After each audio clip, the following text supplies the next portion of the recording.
Welcome to The Pursuit, a podcast produced by the Junior Board of the Chicago Midwest chapter of the National Academy of Television Arts and Sciences, otherwise known as NATAS. We are a group of emerging media professionals seeking insight from leaders in our field.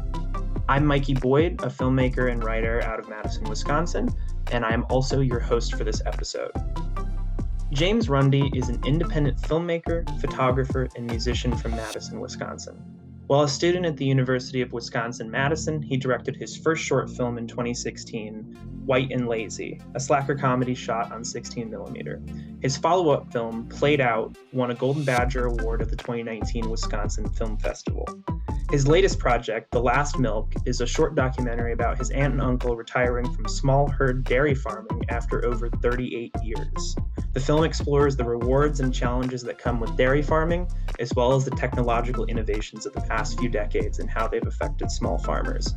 It was a really great conversation talking to James about filmmaking here in Madison, Wisconsin, and in the Midwest as a whole. And I'm really excited for everybody to hear the conversation that we had. So without further ado, let's get into it.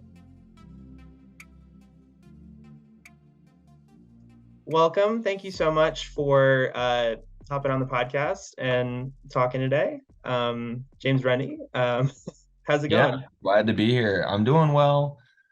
Spring is in the air here in Madison, Wisconsin. This is also a timely appearance for me because the Wisconsin Film Festival is right around the corner starting this weekend, and my film is showing on Sunday. So that's awesome. Caught me at a very exciting time. Everything is in bloom. Oh my God. Well, I think it's supposed to, isn't like on Sunday, it's supposed to drop back down to like 30 for a day and then right back up again. I don't. Yeah. I'll be indoors for those 2 days. People better not be expecting much of me. I'll go to my film and then be it. Yeah, like that's my luck. My film is showing on the day that it's going to be 33 and rainy. Oh my God. Or whatever. Well, so the first question that we ask folks is always just like, what was like the first moment that you like knew that you wanted to pursue this, that you wanted to do this? Making movies. Yeah. That came really late for me, I think, probably when I was in college. And when I went to college, I went to be a creative writing major, and I wanted to be an author or a poet or short storyist or something like that. So I always chose lucrative career fields, if you can't tell. But and then really the only thing that interested me in film was screenwriting at that point in my life. So I looked up when I was on campus as a, bright-eyed, bushy-tailed freshman, what classes do they teach in writing for the screen? And so I really kind of just sought to do that. But a class that you needed for that was Intro to Filmmaking. And so that's where I first got my hands on a camera for the first time and just shot like every film student will know this type of class. It's like you shoot your light journal, and then you maybe make a short 3-minute documentary, and maybe you work your way up to like a narrative scene or something like that. And that was really kind of the first time that I felt like I understood what went on behind the camera and that lights were a part of it. And there's this huge technical component and sound and getting, good sound and getting good sound effects, all that kind of stuff. It's just the moment when you learn that you learn what goes behind a film and you stop seeing films. It's kind of in some ways opening up Pandora's box, because it's like you'll never be able to watch movies again the same way going back once you understand what goes into a movie. But it also kind of unlocks this higher being that makes on it that makes you addicted to making movies and you can't stop. So right. Yeah. I mean, similar. I remember learning just kind of like, I think it was like Jaws or something, and just like being obsessed with the facts and the behind the scenes stuff. So yeah, it's such a great movie. Yeah, it's great. It does take away a little bit. You're like, oh man, I can't get lost as much, but it also opens up an entirely completely new world. Yeah, it's interesting you said Jaws too, because I think I would say if you're looking for titles or just generally speaking, what got me into film in terms of content was the new Hollywood directors and stuff like that. So Jaws would obviously fit into that. And you know, Coppola and Scorsese and all those people from the 70s that are like kind of, you know, turned Hollywood on its head for a bit. Right. Yeah. I mean, yeah, I think I obsess with Scorsese for Mm. sorry, my cat might meow at some point, but That's okay. Altman, I want to give a shout out to Robert Altman, maybe perhaps my favorite of the bunch.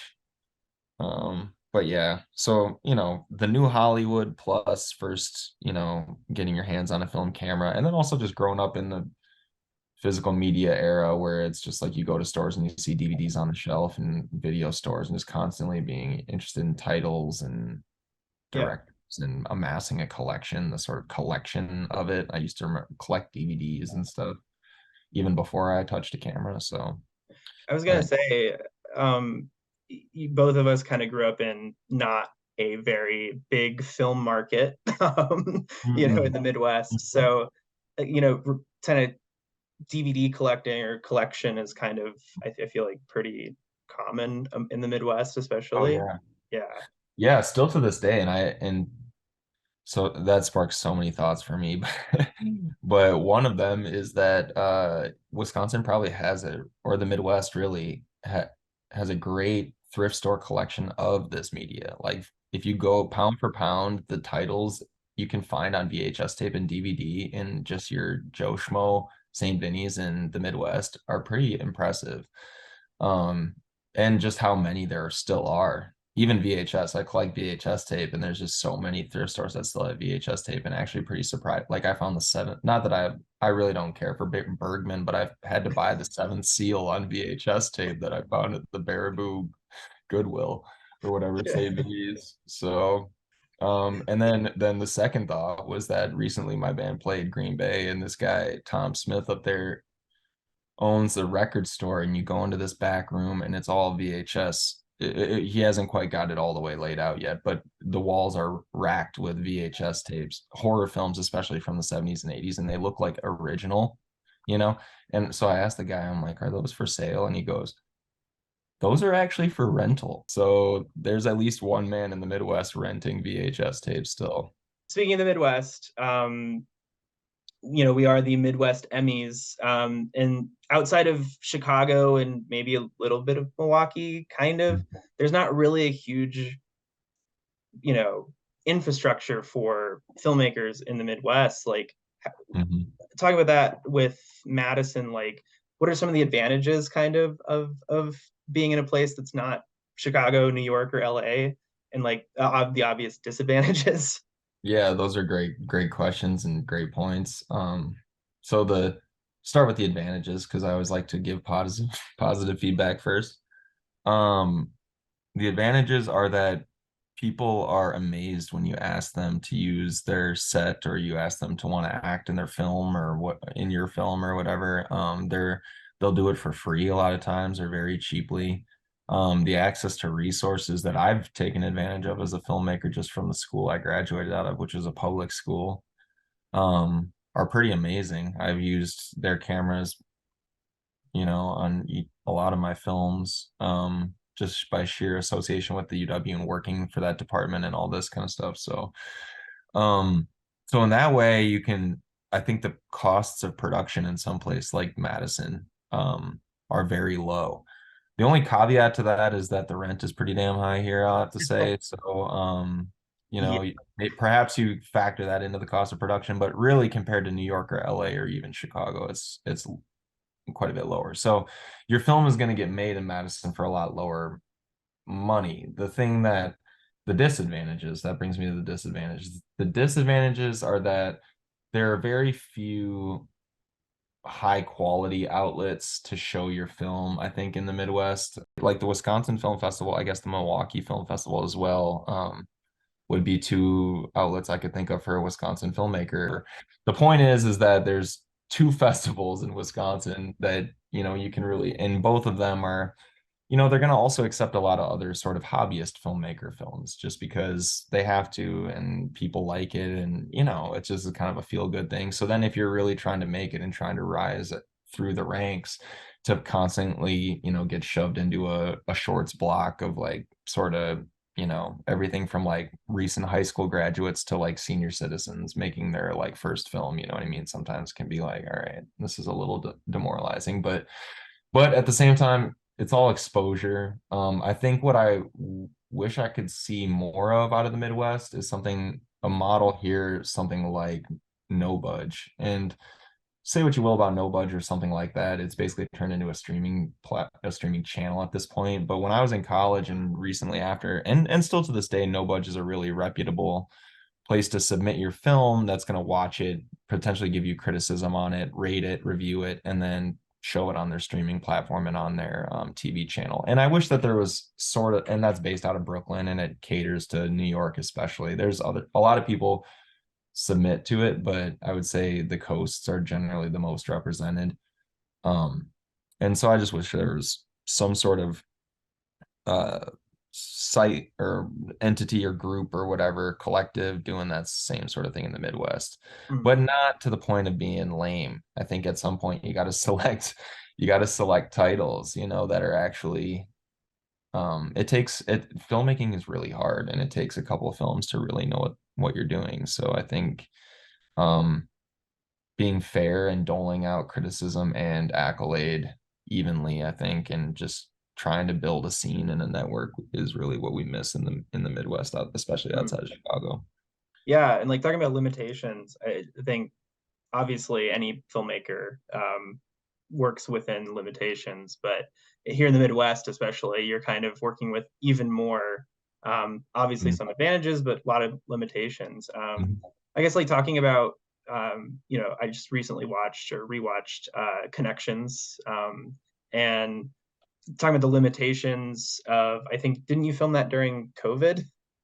Oh, yeah, that was yeah, it's a project about basically it's a UFO, like, I don't know, mockumentary, I guess I would say, told only in stills. Think black and white, La Jetée, kind of gritty noir stills, with sort of bantering outsidery interview with this guy who thinks he's seen aliens and has communed with some higher power.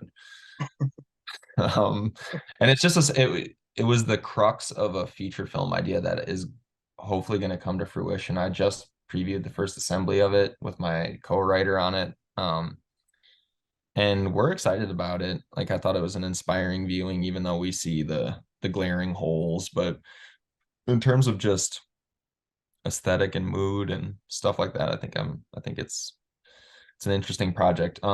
Basically the concept is I've taken black and white analog, you know, 35 millimeter photographs for the last 10 years, and I've, you know, scanned them all into digital and stuff. And I was doing this project during the pandemic. And while I thought about, so getting back to your point about limitations, so during the pandemic, I had all this time. I'm working remotely while I'm doing my checking my email and all that kind of stuff. I thought I'd just crank my scanner going and just scan through all the photos that I had never digitized and stuff like that. So I'm just looking through all these photos that I haven't seen in probably like 8 years, 6 years, 4 years, you know, and thinking like, God, this could be a movie, you know, and how could I tell this movie and all this stuff, and thinking about somebody like Ken Burns, thinking about somebody like Chris Marker. I think that's the guy who made La Jetée, but just, and then really getting inspired by radio plays and the stuff of the 30s, where, you know, radio plays can be just as vivid sometimes as a good film and they don't even have a picture, and just realizing like, you know, sound is the cheapest medium and perhaps the most important. And especially, and also going back to my, you know, kind of obsession with VHS tapes, a lot of VHS tapes, the picture is pretty crappy, but the sound, you know, if you got good sound and, you know, that's what cues you to what is happening in the narrative. And sound is just essentially much more integral to the film than I think any film school will ever give it credit for. And so thinking about all these things and mulling them all over, and then you know, kind of prompted me to be interested in this idea. And then we followed through, me and my writing partner, by scheduling weekly Zooms, and then he would interview me in character. So he's kind of the documentarian and I'm the witness who's seen aliens, and we would just get into character and riff on, you know, whatever episode of the outline that we had made we were on that day. And then it took me a process of probably like a year to cull all that down. It was like probably, God, 6 hours of just us sounding like idiots, you know what I mean, into something that's a little bit workable and narratively interesting. There are parts that it's really hard to describe. There are parts that are funny. There are parts that are sinister.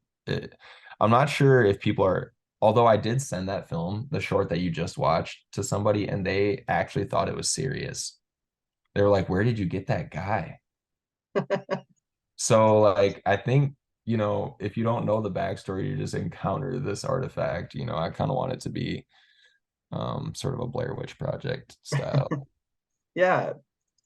So to respect your time and everything, let's get to the last thing that we always ask folks. Sure.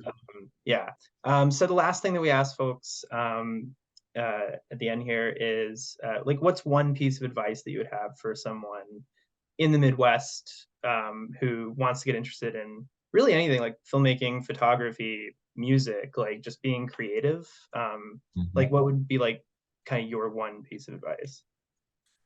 Oh my God, that's so hard. I think, God, there's so many things. I mean, first of all, just know that it's going to be hard and that you're going to want to give up like a million times, and that you're just going to have to keep plugging in, that it takes discipline and it takes resolve and really perseverance to even achieve the smallest thing, especially in the Midwest and where like all the odds are kind of stacked against you. That said, I think it affords you, like I said, unique opportunities to experiment without huge stakes.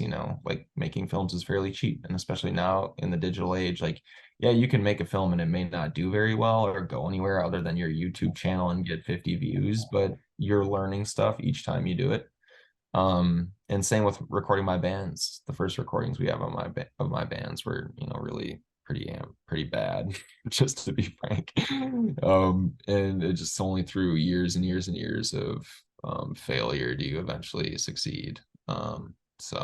And even that success is going to be tempered and modest. You just got to keep remembering that you got to do it for you rather than for them.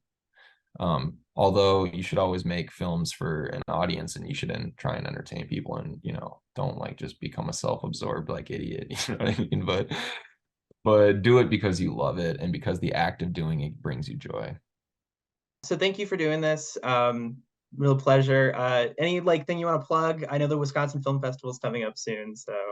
Yep. So my film showing in the Wisconsin Film Festival is Not Connection, which is going to be coming out sometime in the future. This film playing this Sunday at 11 a.m. is The Last Milk, and it's my first ever documentary. It's a short 9.5 minute documentary about my uncle who just retired from dairy farming after 38 years of milking a small herd, so about like 50 cows, for 38 and a half years. And this model of farming is really essentially dead in Wisconsin, and it's a model of farming that I grew up with. It was, in the 90s even, and through the 2000s, every country road had tons of small dairy farms up and down it, especially here in Wisconsin, America's dairyland. And now, sadly, a lot of those barns are caving in and falling into disrepair, and a lot of those farms have been gobbled up by larger corporate farms. And aside from all of that narrative, which I think is slightly there, it's really about my uncle and just his place and time in raising a family and sort of how he views his experience in the dairy industry. So, yeah. And where can we find you? Yeah. So you can always visit my website, jamesrundefilm.com. Runde is Runde. And then you can also check me out on YouTube. So everything I do film wise and music band wise of note makes it onto my personal YouTube channel. You can just search my Christian name, James Runde, Runde, in YouTube, and I'm sure I'll pop up. And I look like an idiot with a clapboard and a cigarette hanging out of my mouth. You'll be able to see me. Well, thank you so much. It was a pleasure having you. I'll talk to you soon, but cool. Thank you for coming on the podcast. Yes, absolutely, Mikey. Thanks for having me, and I'll talk soon, man. We got to make one of your films sometime. Oh my God. Oh no. Thank you so much for listening to The Pursuit with James Runde. Unfortunately, we recorded that discussion back in April, So the Wisconsin Film Festival has come and gone, but thankfully you can still check out James's work at jamesrundefilm.com. Follow him there, check out any socials on that website, but you can find a lot of his films, photography, a lot of stuff that he's done there, a lot of really interesting stuff. But I've been Mikey Boyd. Thank you so much for listening to The Pursuit.